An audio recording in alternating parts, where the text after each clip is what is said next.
What's up, world? I am the Swamee, and I'm doing a review of John Wick Trace, which I had the pleasure of seeing an advanced screening of tonight. So I'm going to give you a little breakdown of that review. Before I give you that breakdown, let me give you the Swamee breakdown. John Wick 3, directed by Chad Stahelski, produced by Basil Iwinick and Erica Lee. Story and characters developed and created by Derek Kolstad. Screenplay by Derek Kolstad, Shay Hatton, Chris Collins, Mark Abrams. Starring Keanu Reeves, Lawrence Fishburne, Angelica Houston, Halle Berry, Ian McShane, and Mark Dacascos, star of The Crow. Now, again, my breakdown of movies are based on three components: content, which is the script, the story, the plot development, character development, performance of the actors and actresses, and the overall look and visual of the movie. So let's start with the content. But first, let me give you a disclaimer. I haven't seen John Wick 1 or 2. That puts me in a unique position, advantage and disadvantage. Disadvantage because there are a lot of things that were happening that I didn't quite know what was going on, because you had to see the first two, obviously, to have a frame of reference and a point of reference. I didn't have that, but nonetheless, I was able to follow. It still allowed you to be able to sort of move along through the character development, and the story and plot development. So I wasn't lost with what was going on, but that wasn't going to happen. You weren't going to get lost with the story because there's not much there. It's bare bone. There's not a lot of meat on the bone. This particular movie knows exactly what it is. It's an action film, and the dialogue is meant just to sort of get you from one action point to the next. So the script was lacking, but not to the point where it really was a detriment to the movie, because the movie wasn't designed to have that be its strength. The performance of the actors, however, was limited because of that. Again, not a lot of meat on the bone, not giving the actor and actresses a lot to work with. So as a result, the performance was limited. That's probably the best way to put it. I don't think anyone could have done any better, so I don't blame any of the actors involved. They served their purpose, which was basically to move John Wick and Keanu Reeves through to the next part of the movie and the next act in the screenplay, so to speak. And each of them did that and accomplished the role. Halle Berry was in there kind of briefly and was designed basically to get John Wick into the second act of the movie. Lawrence Fishburne was kind of an external character, although his importance becomes exponentially heightened at the end of the movie. Ian McShane. I gotta say, I felt a lot of Wednesday. And it might have been the case for the first two movies. Again, I'm not sure, but from what I saw in this particular movie, in and of itself, I would have to say that it did feel a little Odin-esque. I don't know if that is because that's the style of Ian McShane. I don't know if he's sort of becoming stereotyped into that old sage puppet master working the strings kind of role. He does seem to be suited for that perfectly, a la Morgan Freeman and other actors who are just sort of, if you need this kind of actor, you go find them. You have this kind of role and you need someone to fill that role, then you get that particular actor. This seems to be his forte. I hope he doesn't get typecasted into it, though.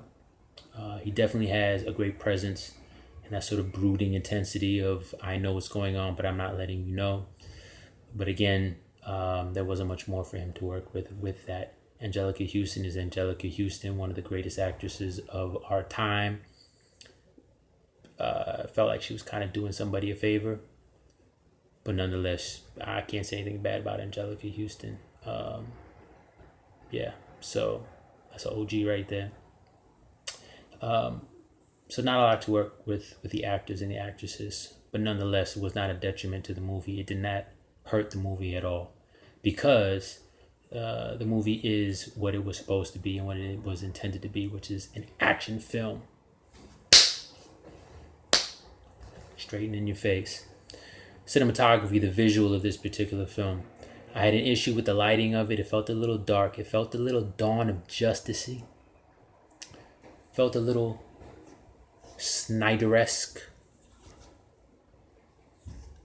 Nolan-esque. A little too much purple, a little too much blue. Dark at times, leaving you kind of fishing, trying to figure out what's going on.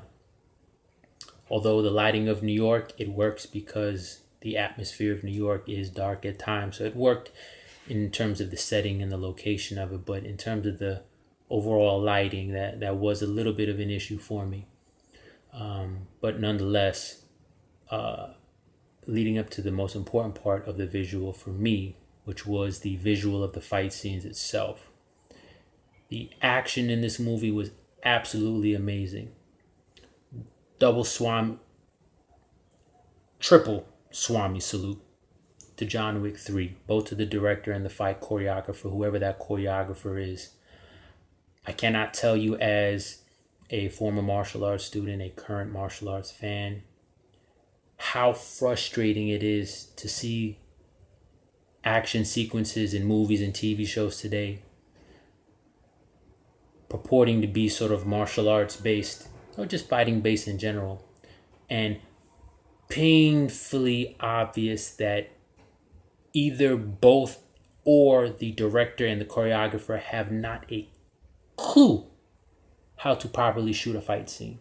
Again, I don't know if it's because the director has no idea how to shoot it, the choreographer has no idea how to make something look good on camera, or if the actor or actress involved is so horrible, so horrendous as a martial actor that they have to blind you with the stimuli so you don't see that truth. But since the Swamee only deals in truth, I see right through that.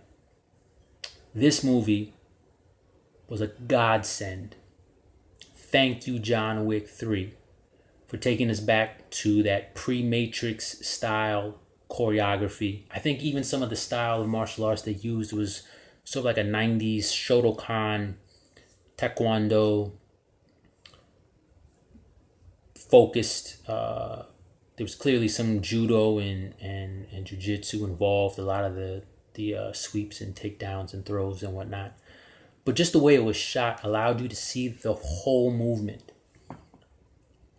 I really hope that people who are doing action movies now in 2019, 2020 and forward, I hope this becomes the trend. I hope we break away from the heavily CGI, green screen, quick cutaways,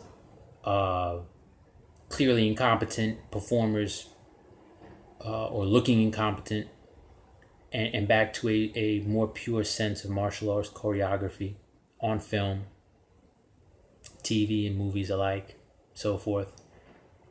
This was martial arts cinema porn as far as I'm concerned. And that was the quan of this particular movie. I walked out of there, and everybody else in that theater did too, thoroughly impressed and satisfied. The first fight scene, which starts quickly in the movie, might have been the best in the library. The second fight scene was just as good in the gun shop. And the third fight scene, I believe with Halle Berry, was also spectacular. Those two dogs stole the show. Her pets stole the show. The only problem I had, though, with the choreography is after the third one, it was guilty of shooting its shot a little too early. And it plateaued after about the third fight scene. So by the time you get to the fourth and fifth fight scene, the final fight scene, the novelty had worn off. There was no real crescendo to the end. Oh, he's going to fight sort of the big boss of the movie. That wasn't really there. Some of the luster was worn off because you really couldn't have followed those first three fight scenes. But nonetheless, stellar performance. Mark Dacascos actually did extremely well, and of all the actors, I would have to say that he really kind of put his best foot forward, almost stole the show. A show based in action, a show based on fight choreography, fights, and well-placed humor within the fight scenes, which is a talent, which is an instinct not a lot of people have, especially today. So again, kudos to the director and the fight choreographer, for putting together an amazing collection of fight scenes for a movie.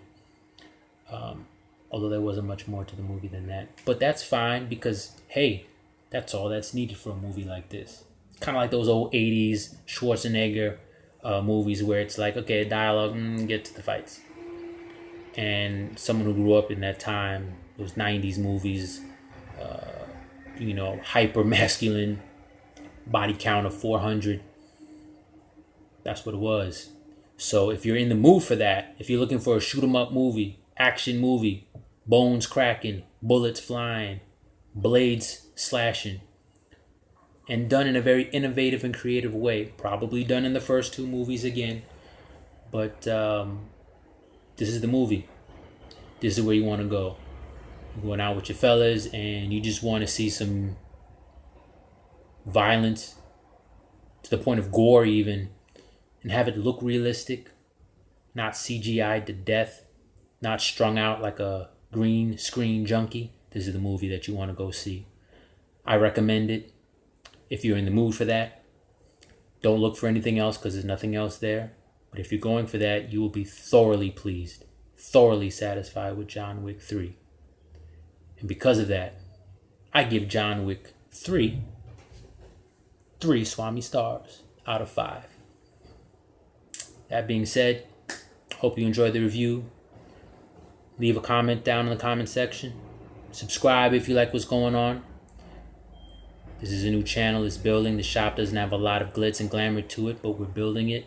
And definitely want to hear your comments and your feedback. Thank you very much. That having been said, the Swamee has spoken.